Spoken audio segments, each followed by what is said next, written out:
Halo sahabat profesional, welcome to Connecting Time with Foster and Bridge Indonesia.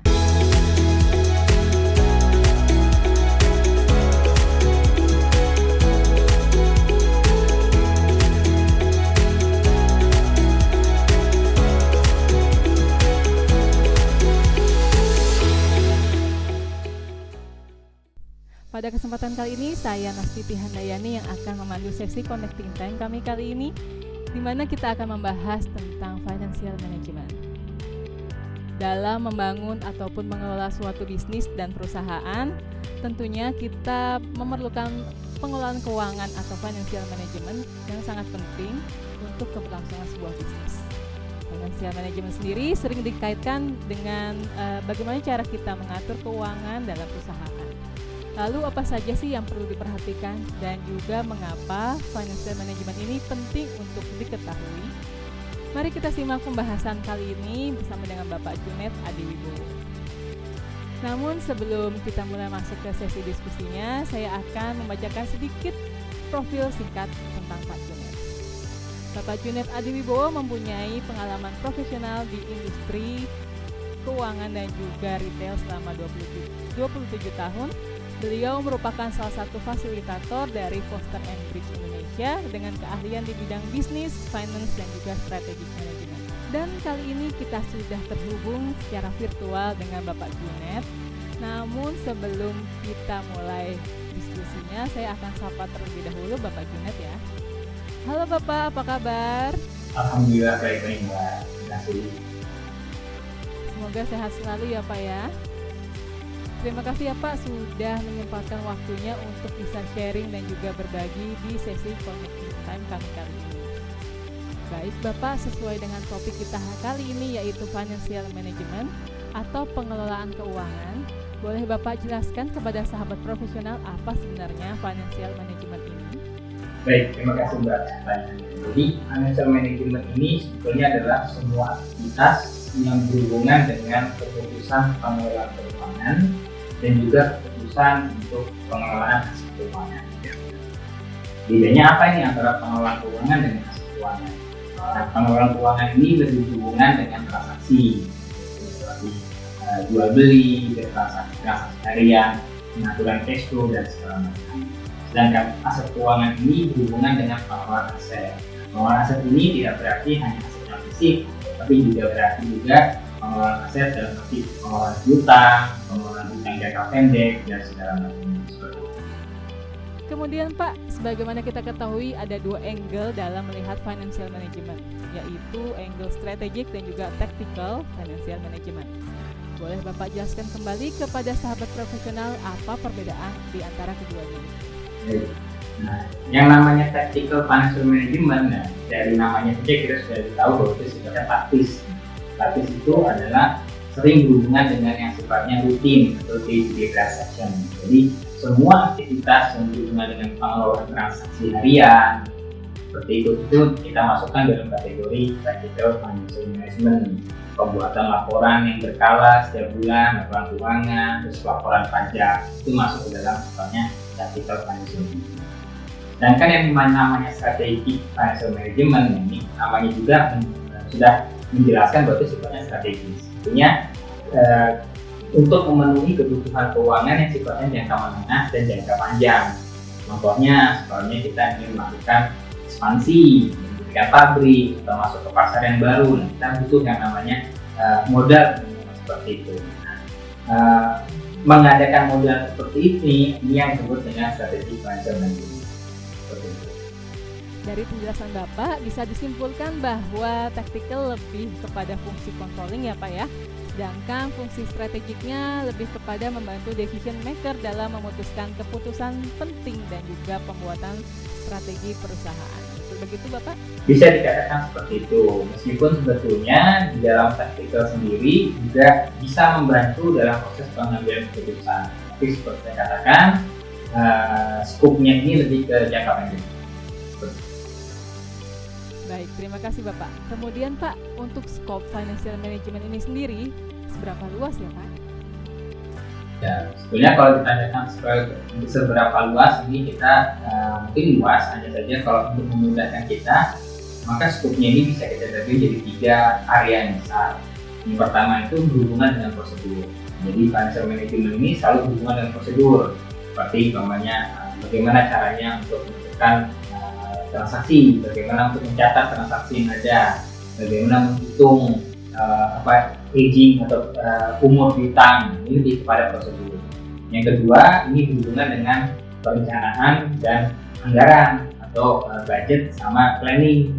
Nah, contohnya ketika kita lagi di awal tahun kita buat budget untuk tahun yang akan datang, ini lebih masalah kepada budget, anggaran, dan controllingnya, monitoringnya.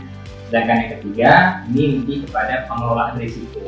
Jadi sebetulnya di dalam financial management itu juga ada pengelolaan risiko, karena risiko-risiko keuangan itu dihadapi oleh perusahaan. Contohnya, kalau kita ingin melakukan pinjaman kepada pihak perbankan, maka kita juga melihat risiko kreditnya seperti apa. Mampu nggak kita membayar bunga dari utang kita tersebut, atau risiko likuiditas. Kita lihat apakah kita punya piutang itu mampu nggak untuk menutupi kewajiban jangka pendek kita. Jadi kembali lagi ada 3 area besar, yaitu prosedur, perencanaan dan anggaran, serta pengelolaan risiko. Nah Pak, berbicara mengenai budget nih Pak, seberapa fleksibel sih kita bisa melakukan adjustment atau penyesuaian terhadap budget yang sudah kita buat nih Pak, dan bagaimana kaitannya dengan fungsi budget sebagai controlling Pak? Baik, kalau ditanya seberapa fleksibel, ya tentunya sebesar atau sefleksibel yang bisa kita lakukan. Hanya saja kita harus mempertimbangkan pertama pola dari pasar. Jadi kalau pasarnya itu memang fluktuatif atau cyclical, maka kita juga harus melakukan adjustment. Yang kedua, kejadian-kejadian terjadi di lapangan. Contoh ketika kita mengalami COVID-19 ini, maka itu harus melakukan adjustment. Meskipun umpamanya ramainya COVID itu di bulan Februari, kita baru melakukan budget di bulan Januari, kan belum 3 bulan, tapi sudah melakukan adjustment. Kenapa? Karena kejadian ini sifatnya extraordinary, significantly mempengaruhi operasional perusahaan. Yang ketiga, kita juga melihat keterbatasan dari sisi yang kita miliki.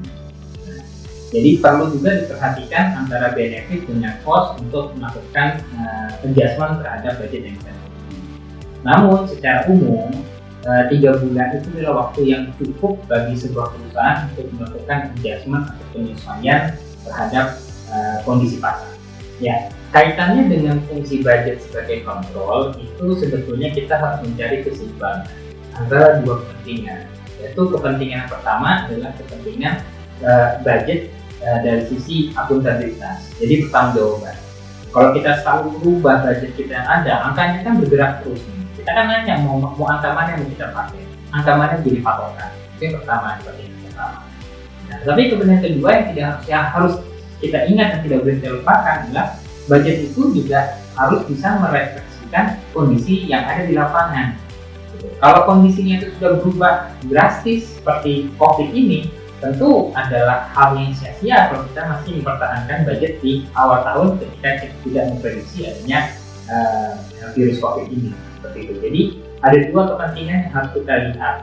Jadi fungsi kontrol dari sebuah budget itu tidak bersifat kata mati atau harga mati. Kita bisa secara dewasa dan secara bijak melihat menerima adanya akomodasi ataupun menerima adanya pertimbangan untuk melakukan penyesuaian. Oke, terima kasih atas penjelasannya Pak. Namun sebelum kita lanjut ke pertanyaan selanjutnya, saya ingin iklan dulu ya Pak kepada sahabat profesional.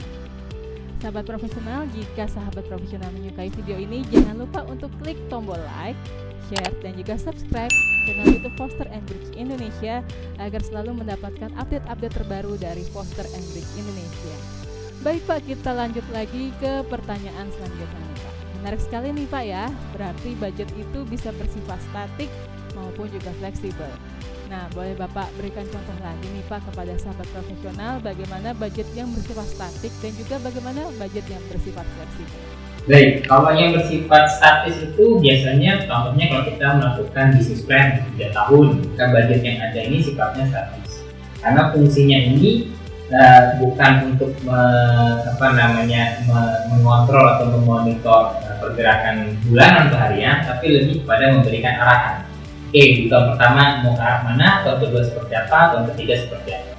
Itu contohnya yang statis. Atau ketika kita mencoba melakukan budget tahunan, annual budget, maka itu biasanya sifatnya statis.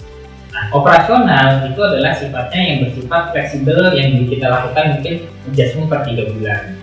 Ini kenapa? Karena bagaimanapun juga budget itu ada satu kepentingan yang dipenuhi, yaitu dia harus bisa memperhatikan kondisi di lapangan. Seperti itu. Jadi yang statis itu memang semacam buat guidelines, sedangkan yang operasional itu bagaimana manuver-manuver yang bisa dilakukan dalam tahun operasional untuk mencerminkan kondisi lapangan yang ada, tapi tetap memperhatikan budget yang statis. Oke, terima kasih atas penjelasannya Pak. Nah, pertanyaan ini mungkin mewakili dari para owner startup bisnis yang baru memulai bisnisnya nih Pak. Pada bisnis yang baru mulai berkembang, aspek apa saja yang harus diperhatikan dalam mengatur pengelolaan keuangan agar menarik para investor? Ini pertanyaan yang menarik sekali. Jadi, sebetulnya yang paling utama bagi para owner startup itu adalah bagaimana memahami model bisnis yang dia miliki. Kenapa? Karena pengelolaan keuangan itu sangat tergantung dari model bisnisnya. Artinya gini, model bisnis perusahaan retail tentu akan beda dengan model bisnis perusahaan yang melayani B2B atau korporasi. Artinya pola pengelolaan keuangannya juga berbeda, karena kalau yang korporasi mungkin omset atau salesnya itu sebulan hanya 2-3 kali, tapi nilainya tinggi. Tapi untuk yang retail, mungkin dalam seminggu itu bisa ada 10-20 transaksi yang nilainya kecil. Maka otomatis pola pengelolaannya ini akan berbeda. Nah, investor sebelum dia akan melihat hal-hal yang sifatnya teknis, dia akan melihat bagaimana sebetulnya owner ini memahami bisnisnya. Dan ini hanya bisa terlihat dari bagaimana mereka mencoba menjabarkan proses bisnis dia atau model bisnis dia. Seperti itu. Nah, dari situ akan investor akan melihat apakah ini orang benar-benar memahami model bisnisnya, sehingga pola pengelolaan keuangannya pun bisa selaras dengan model bisnis yang dia jalani. Gitu. Sebagai pertanyaan penutup nih Pak, dan melihat pentingnya bagaimana financial management itu bagi perusahaan, jadi seberapa dalam sih ilmu financial management ini harus dikuasai oleh sahabat profesional agar ilmu ini bisa bermanfaat dan juga bisa diaplikasikan di pekerjaan sehari-hari? Baik, jadi ini akan tergantung pada peran atau posisi dari para sahabat profesional. Bila mereka masih berada pada level operasional, tentu hal-hal teknis, hal-hal yang basic, mendasar mengenai keuangan dan akuntansi ini harus dikuasai. Dan begitu juga logika berpikirnya kan harus ada. Nah, yang mana logika berpikir khususnya di accounting, akuntansi ini akan berbeda dengan logika berpikir umum.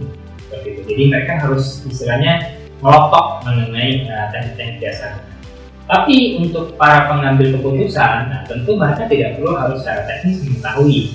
Mereka tahu gambaran besarnya seperti apa, mereka mengetahui logika dibalik sebuah pola transaksi atau sebuah metode transaksi, itu lebih diperlukan ketimbang hal yang sifatnya teknis. Di samping itu, saat ini juga banyak sekali aplikasi-aplikasi keuangan maupun akuntansi yang mudah sekali di-download dan dibuat oleh startup teman-teman kita di startup. Nah, ini juga sangat membantu bagi kita dalam pengelolaan financial management dan perusahaan. Baik, terima kasih atas jawabannya dan juga diskusi kita kali ini ya Pak. Semoga apa yang disampaikan Bapak dan juga kita diskusikan bisa bermanfaat untuk sahabat profesional semuanya. Semoga kita bisa ketemu lagi di lain kesempatan dengan topik pembahasan yang berbeda ya Pak. Baik sahabat profesional, jika sahabat profesional menyukai video ini, jangan lupa untuk klik like, share, dan juga subscribe channel YouTube Foster & Bricks Indonesia, dan jangan lupa untuk follow sosial media kami yang lainnya agar terus mendapatkan notifikasi update terbaru dari Foster & Bricks Indonesia. Sampai jumpa di program Connecting Time kami selanjutnya. Bye-bye!